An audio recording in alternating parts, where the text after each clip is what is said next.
यहाँले गरेको परिवर्तनका कुराहरू त आइसक्यो। के आइसक्यो भने अघिल्लो 42 मा 14% रिजल्ट हैन, अहिले 38% रिजल्ट भने त तपाईले राम्रो गरेका कामका लागि त हामीले प्रशंसा गरेकै छौं नि। हाम्रो सञ्चार क्षेत्रबाट यहाँहरुलाई कहीं कतै असहयोग भएको छ भने भन्नुहोस् के।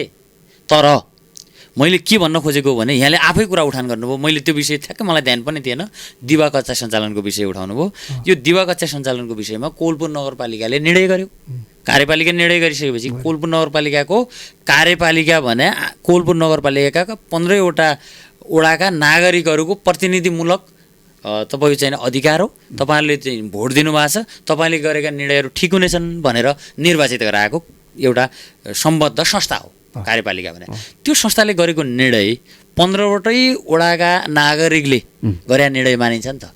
तर 15 वटै वडाले गरेको नागरिकले गरेको निर्णय तालुक निकायले मान्दैन। यहाँले पनि भन्नुभयो मानिदिएन। त्यसो भए कारणले हामीले समस्या भयो। मैले भन्न खोजेको के हो भने स्थानीय सरकार भन्ने बित्तिकै स्वायत्त शासन, तपाईहरुले पनि कार्यकारी भूमिका निर्वाह गर्ने शासन छन्। करिब करिब प्रमुखै नगर प्रमुखकै तपाईको चाहिँ अधिकारभित्र तपाईको चाहिँ कति 32 कि 33 वटा अधिकारभित्र 21 वटा अधिकार त उहाँले एकल निर्णय गर्ने अधिकारहरू छ क्या स्थानीय सरकारमा। एक्लैले निर्णय गर्न सक्नुहुन्छ, उहाँलाई कार्यपालिकाको बहुमत पनि चाहिँदैन।